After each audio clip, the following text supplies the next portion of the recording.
UFOs have been the stuff of conspiracy theorists for decades, often mocked for talking about it, but maybe they shouldn't be mocked. Commander David Fravor spent 18 years as a naval aviator, a pilot. In 2004, he had an unforgettable encounter with an aircraft he said was defying the laws of physics. Former Commander Fravor joins us tonight. Thanks a lot for coming on tonight. Tell us what you saw. Well, we had launched on a routine training mission. When we joined up, we were told that the event was going to be canceled and that we had real-world tasking, and we were sent out to the west. Now, take in mind that this has taken place about 100 miles southwest of San Diego, between San Diego and Ensenada, Mexico, on a clear, perfect day, blue waters. We get out to the spot where they tell us it's at. We start looking around, and both airplanes see a disturbance in the water and a white 40-foot-long tic-tac shaped object just hovering above the water, going forward, back, left, right. There's no rotor wash, there's no wings, nothing. So as we drive around in a clockwise flow, we get to about the 9 o'clock position, and I said, well, I'm going to go down and check it out, and the other jet is going to stay high. So as we go down, when we get to the 12 o'clock position, it starts to mirror us. So it's in a clockwise flow, and it's on the opposite side of the circle from us. And we continue this. It's in a climb, we're in a descent. We're getting a great look at it. This whole thing takes about probably up to 5 minutes from the time we show up. I get over to the 8 o'clock position. It's at about the 2 o'clock position, and I decide I'm going to go and see what it is, and it's about 2,000 feet below me.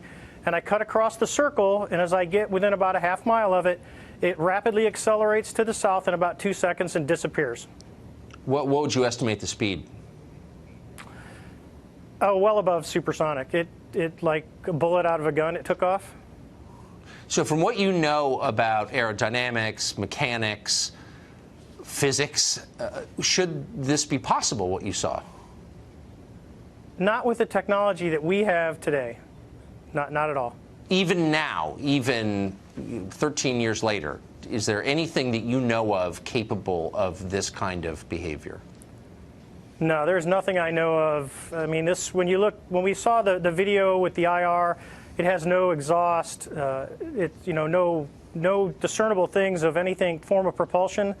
And this thing came from a dead hover over the water, just kind of moving around, to a climb up to about 12,000 feet to rapidly accelerating away in a climb, and in less than 2 seconds it was gone. And you figure you're talking 50 miles of visibility, and you can easily see an object that size easily out to 10 miles, and it just disappeared in seconds. What would be the effects on a human pilot of the G-forces involved in that altitude change?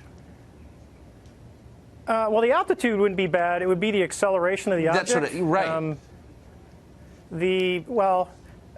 Honestly, I wanted to fly it.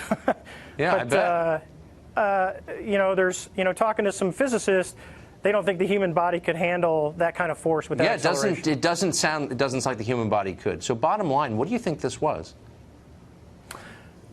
I believe, as do the other folks that were on the flight when we visually saw it, that it was something not from this world. When presumably you expressed that belief to your superiors, what did they say? Actually, we caught a lot of grief getting back to the boat, and it got passed off as an event that no one could explain. Now, keep in mind, they had been tracking these for 2 weeks prior to us seeing it, and this was the first time that manned airplanes had been airborne when the objects appeared. This feels like a really big story to me. It's not exactly clear why Vladimir Putin's more interesting than this. I think this seems like a big deal. And Commander, I appreciate your taking the time to talk to us about it. You seem sober and believable, and I appreciate it. Why, thank you very much, Tucker. Thanks.